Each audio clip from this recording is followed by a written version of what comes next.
রঙিন জঙ্গলের মাঝে বিড়াল আর খরগোশ বেঞ্চে বসেছে। দুজনেই ফোন হাতে। খরগোশ তার ফোনে দৌড়ে দৌড়ে ট্যাপ করছে। স্ক্রিনে দেখা যাচ্ছে 100 লাইকস ইনস্ট্যান্টলি। দেখ, 1 সেকেন্ডে 100 লাইক। আমি সুপারস্টার।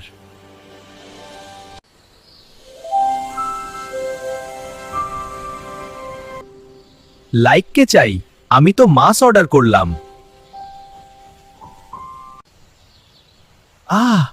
কি হয়েছে? আমার মাছের ডেলিভারি আসছে।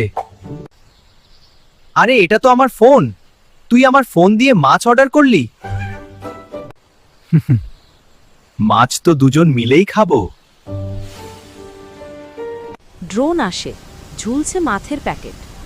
বিড়াল লাফিয়ে সেটা ধরে ফেলে। পরের বার ফোনে পাসওয়ার্ড দিব। দে আমি জানবেই পারবো। এই চ্যানেলটা সাবস্ক্রাইব করুন আর লাইক করুন।